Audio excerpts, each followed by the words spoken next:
Hola, hoy vamos a ver un tema que me ha llamado mucho la atención porque me he encontrado que en distintos cursos de primero de física y física de primero de ingenierías en muchas universidades españolas se enseñan dos fórmulas diferentes para, en teoría, lo mismo, que es propagar errores o incertidumbre de medidas.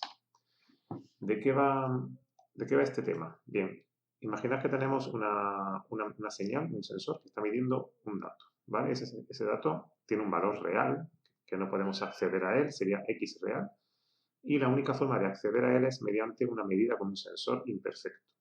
De forma que lo que tú obtienes cada vez que mides es con una variable aleatoria, que sería X más, o sea, sería X es igual a la señal real, más un ruido, y ahí según el modelo puedes tener un bias de forma un offset constante, dependiendo del sensor, etcétera. Es decir, tienes como una incertidumbre, ¿vale?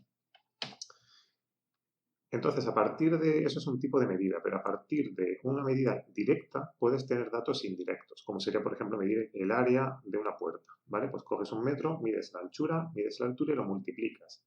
Si en cada una de las medidas de longitud tienes una incertidumbre, ¿cuál es la incertidumbre del área en metros cuadrados? De eso va este tipo de cálculos, ¿vale?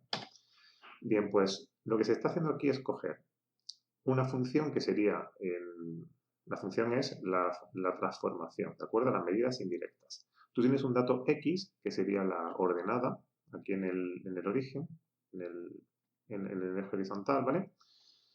Y tienes que transformarla a través de una función que puede ser no lineal en el dato que tú quieres estimar, ¿vale? Que sería en la gráfica el eje vertical, la Y. Todos los métodos que vamos a ver, hay otros, ¿vale? Pero los que se dan en primero, desde luego, están basados en la primera aproximación por serie de Taylor. Es decir, aproximar la función por una línea, de forma que se vería, como se ve en la gráfica, que aproximamos la función no lineal por su línea equivalente, ¿de acuerdo? Eso es lo primero. Por eso entra aquí la derivada. La derivada parcial de f con respecto a x es la pendiente de esa recta, ¿de acuerdo?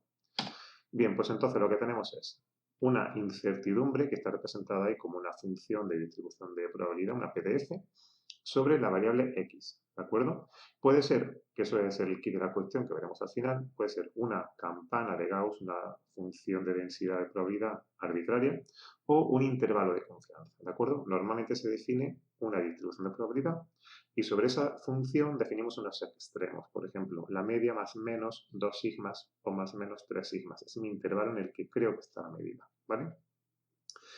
Bien, lo que se hace es que se propaga a través de la función, se refleja hacia arriba y se refleja a través de la pendiente de la recta hacia la izquierda y tienes otra campana, ¿vale?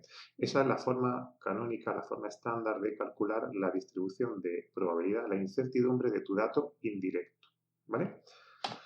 Numéricamente, ¿cómo se hace esta cuenta? Pues se puede demostrar que con la aproximación de linealidad, la media de la gaussiana de la medida indirecta es pasar a través de la función no lineal original la media de la observación, ¿vale? Eso es el mu y que aparece ahí en esa fórmula.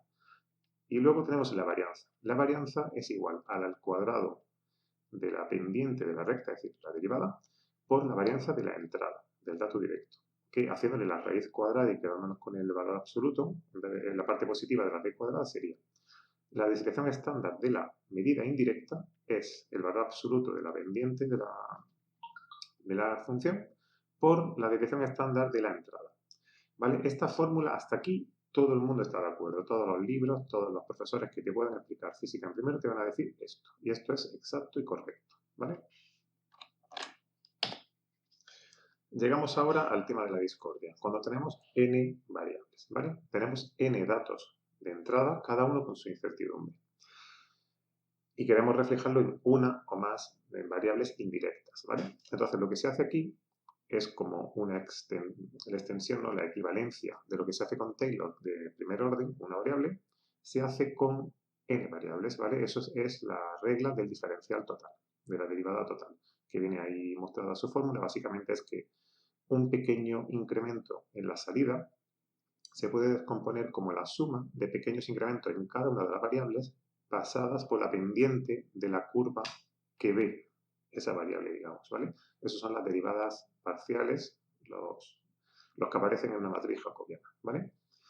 Entonces, en esta parte todo el mundo está de acuerdo también, esto es así, matemáticamente no hay discusión posible. Pero a partir de aquí se abren dos caminos. Podéis encontrar dos tipos de fórmulas para calcular lo que es la incertidumbre, ¿de acuerdo? Esto es solamente un diferencial, insisto, ¿vale? El diferencial en la función de salida es eso no hay ninguna controversia, es así. Ahora está el tema de la incertidumbre. ¿Cómo se propaga? Pues, por ejemplo, aquí he puesto algunos ejemplos a modo simplemente arbitrariamente he cogido unas cuantas universidades, páginas web que tienen abiertas o apuntes, ¿vale?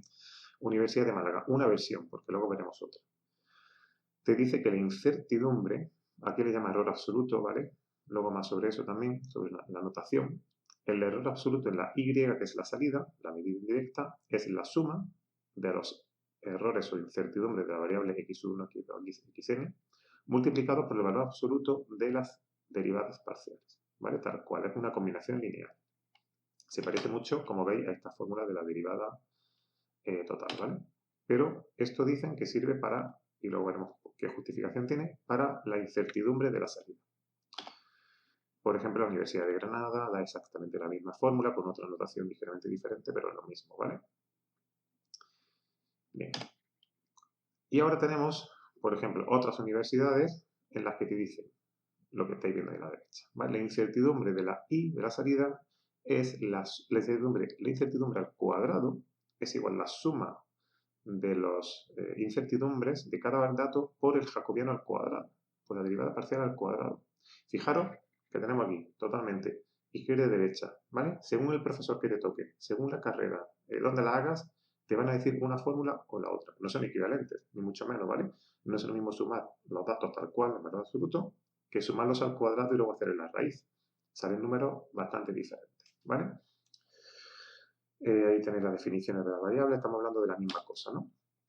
Y sin embargo, incluso en la Universidad de Málaga, en otros apuntes que han preparado otros profesores más recientemente del mismo departamento que lo que tenéis a la izquierda, veis otra fórmula, esta fórmula, la del cuadrado, en lugar de la del valor absoluto, ¿vale? Tenéis ahí la varianza al cuadrado, es igual a la suma de derivada al cuadrado más derivada, más incertidumbre de la entrada. Luego, el término de la derecha ese tiene que ver con las correlaciones cruzadas. Normalmente se asume que eso es cero, ¿vale? En muchísimas universidades extranjeras, por supuesto, se utiliza todo. ¿Qué es lo que estaba yo acostumbrado a ver? Es ese término, esta fórmula también, la fórmula de los cuadrados, ¿vale? Incluso, por ejemplo, he encontrado este artículo del Instituto Nacional de Estándares de Estados Unidos que hizo una nota aclarando este tema en el año 66 del siglo pasado, ¿vale? Y en el que cuentan, por supuesto, que la varianza debería calcularse con los cuadrados, ¿vale? No con el valor absoluto. En la Universidad de Harvard, el departamento de física también tiene una apunte en la que explica pues, exactamente lo mismo. Que si tiene variables sumando o restando, su incertidumbre van al cuadrado y con la raíz cuadrada, no con el valor absoluto, ¿vale? De hecho, hablan en concreto de la otra opción. Dice, si se hace, es la parte que está ahí subrayada, si se hace la suma nada más, en este caso está la suma, el jacobiano sería un 1, multiplicando por 1, ¿vale? Se está overestimando la incertidumbre de la suma realmente, ¿vale? Pues si se hacen las matemáticas bien, veréis que la forma de hacerla es con la formulita anterior de los cuadrados, ¿vale? ¿Qué es lo que está pasando aquí? ¿Vale? Y lo primero, el cuadrado. ¿Por qué sale una función cuadrada aquí? ¿Qué tiene que ver el cuadrado? Bien, pues lo que tenemos es la matriz de covarianza. La matriz de covarianza te define la forma, el elipsoide de la incertidumbre, ¿vale? De tu dato de entrada, de la sigma x. Lo que se está haciendo al transformar a través de una función es parecido matemáticamente a lo que se hace cuando los ingenieros que me estáis viendo estáis acostumbrados a rotar, por ejemplo, un tensor de inercia o un tensor de tensiones, ¿vale? Cuando se coge un tensor y se multiplica por la izquierda y la derecha por la matriz de rotación, lo que se hace es como cambiar los ejes. Estamos proyectando una forma cuadrática en otro sistema de coordenadas, ¿vale? Pues esto es exactamente lo mismo con la diferencia de que el jacobiano puede deformar aparte de rotar, no es una rotación rígida. Puede como rotar, pero además puede también alargar ciertos ejes unos más que otros, ¿vale? Pero es al final una forma cuadrática, que es la fórmula esta que tenéis ahí abajo, ¿no? Una matriz por una matriz simétrica real, con autovalores positivos, semidefinida positiva, por el jacobiano traspuesto. ¿Vale? De ahí viene el por qué se hace esta fórmula. La demostración exacta pues viene en muchos libros, De hecho, en un libro que escribí con Juan Antonio Fernández Madrigal, que espero que me esté viendo, pues hicimos esta demostración también, por eso este tema me ha sorprendido tanto, la demostración exacta, asumiendo que las funciones son lineales y gaussianas, las entradas, sale esta fórmula tal cual, ¿vale? Y entonces, bueno, pues para comparar un poco las dos versiones, pues he hecho esta simulación, ¿vale? Que tenéis el código fuente en MATLAB ahí en ese repositorio. Bien, en esta gráfica vamos a ver lo que representa, ¿vale? En la izquierda tenemos dos variables de entrada. La fórmula que quiero calcular como incertidumbre indirecta sería la variable z, la fórmula que viene arriba, ¿vale? Z es 2 veces la y más 5 veces la x, ¿vale? Por ejemplo.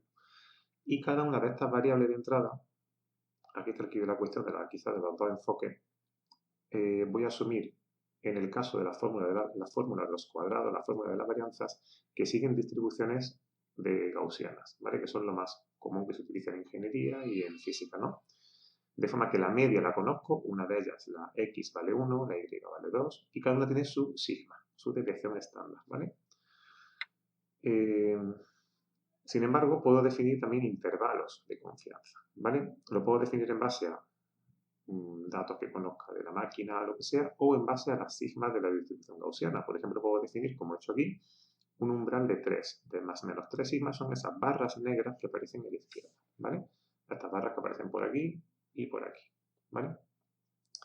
Entonces, esto se ha calculado a partir de las sigmas, como digo, ¿vale? Entonces, ahora si propago a través de la función z es igual a 2 veces y más 5x estas variables, ¿vale? Obtengo esto de la derecha. Esto se ha hecho en una simulación Monte Carlo, una simulación numérica. Se han generado 10, 100 millones de muestras de las dos variables y se han procesado a través de la función y se ha hecho un histograma de la salida, ¿vale? Esa función de salida es, digamos, como el ground truth, es la realidad de qué forma, qué distribución sigue la función z indirecta. Y se ha hecho un histograma. El histograma es el que viene aquí en azul, ¿vale? Y luego, sobre esta otra gráfica de la derecha, he dibujado primero la función de probabilidad que tendría la gaussiana de salida, asumiendo que estamos utilizando la fórmula de sin los cuadrados, la fórmula con el valor absoluto del jacobiano de la derivada, ¿sí? ¿Vale? Entonces, y utilizando esa fórmula para propagar la incertidumbre, ¿vale? Y aquí hago el tema de llamar la incertidumbre a la sigma, ¿vale? Para esta fórmula, dibujo los nuevos intervalos de confianza, que son a más o menos 3 sigmas, igual que la entrada, ¿vale? Entonces se ve más o menos claramente que que no concuerda, ¿vale? Con el histograma y que está como siendo muy pesimista, ¿vale? Está poniendo los intervalos de confianza más lejos de lo que le correspondería. En contra de lo que ocurre si utilizamos la fórmula exacta de la varianza, ¿vale? Si utilizamos la fórmula con el cuadrado, tenemos, se puede ver aquí, una concordancia absoluta, como debe ser, entre el histograma de los datos numéricos con Monte Carlo y la varianza estimada, la función de probabilidad estimada con esa fórmula, ¿vale? Y los intervalos de confianza, los bordes, las líneas estas verticales, concuerdan con el más o menos 3 sigma. Si lo comparáis es más o menos, le pilla como el último faldón este de aquí, de las dos distribuciones de entrada, ¿vale? No lo pilla el intervalo de confianza, por eso es más o menos 3 sigma, el 99%, se queda fuera el 1%, igual que ocurre en la salida, el 1% me lo dejo fuera. Mientras que aquí se está dejando fuera en la otra fórmula, pues el 0,00 algo, no lo he calculado, ¿vale? Pero muy poco. Se ve que es una asimetría, que los intervalos los está agrandando de más, ¿vale? Entonces, aquí está el tema de la conclusión. ¿Qué diferencia hay realmente entre las dos fórmulas? ¿Por qué se enseñan las dos? ¿Hay algún motivo en que existan las dos fórmulas? Bueno, pues en mi opinión, la fórmula de la izquierda, o sea, las dos son correctas en su sentido, en que cada una quiere hacer una cosa diferente, ¿vale? La de la izquierda lo que hace es propagar intervalos. Tú coges un intervalo de confianza, sin importarte que ese intervalo venía, a lo mejor, de una gaussiana y coger más o menos tantas sigmas, y lo propaga como si fuera un intervalo, yéndose al peor caso posible, de si saco el valor extremo de una variable y el valor extremo también de la otra, me pongo el extremo de la salida allí, ¿vale?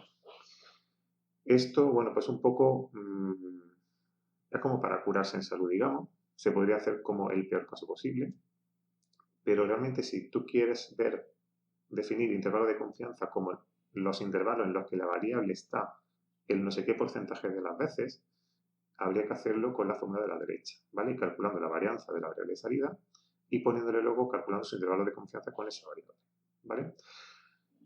Yo no veo que tenga mucho sentido definir intervalo de confianza a la entrada basado en varianzas, etcétera, y luego ya olvidarte de que eso eran distribuciones de probabilidad y quedarte con un intervalo nada más. Quizá hay algunos campos, algún tipo de aplicación en el que tenga más sentido que otro. Pero yo creo que en ingeniería, en física, en metrología, casi todo el mundo utiliza la de la derecha porque tiene como más sentido, ¿vale?